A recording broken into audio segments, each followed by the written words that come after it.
Hi, well, I'm Isabel Rullan, and I was telling Alexis about a movement that has occurred in Puerto Rico during the last 2 years.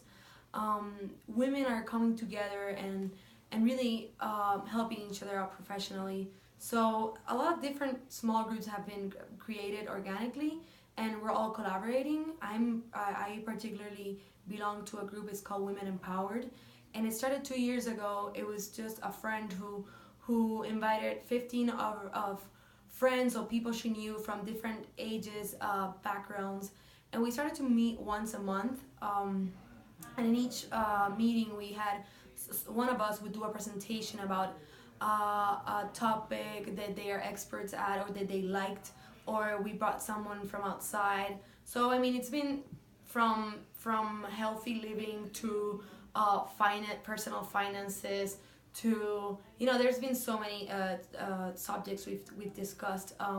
Our group, it has become more formal, and our cause is to give voice to women. So before we would notice that when there was a conference back home in Puerto Rico, most of the men were in the panel. There was you had the Chamber of Commerce conference or the healthcare conference or the marketing conference, and there was mostly men in the panel. So what we're trying to do is change that and have more women be included in those panels, and also have more women be quoted in news articles. So one of the first rules of the group is that if they invite us to a panel or to a speaking engagement, we can't be shy about it. We have to say yes. So that has really helped. We have really helped each other out in starting to say yes to invitations and not be shy about speaking in public. So I mean, that's our group, and we've become a sisterhood. But there's other groups that have been created during the last 2 years, and actually one of the members of our group, Lucia Gigante, she decided to really take this to another level. So she created a conference called Animus. Last year was the first year.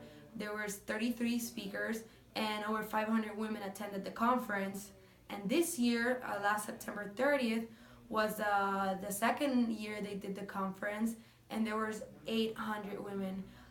The energy is incredible. They even had Justice Sotomayor as a speaker. Many other Puerto Ricans and friends of Puerto Ricos were speakers, and so now she just sent us a message today. Hey, I'm looking for speakers for next year. So we're already starting to find about other wonderful women so that would come and talk to the event. And yes, I mean, there's another group that their objective is getting more women into to work for the government and to work in public policy. There's another group that it's called Are We There Yet? And their objective is to get more women in boards and in high-level positions. And they had an event called Conversation with Men. And in that event, they basically brought 6 of the CEOs of the biggest companies in Puerto Rico. They're all men. And it was an amazing panel. They had, the public was all these business people, men and women, in a room, and they were asking them, why do we not have more women in high-level positions in your company? Or if you do, what are you doing to have more women in high-level positions? So yeah, those are a little bit of the things that are going on in Puerto Rico.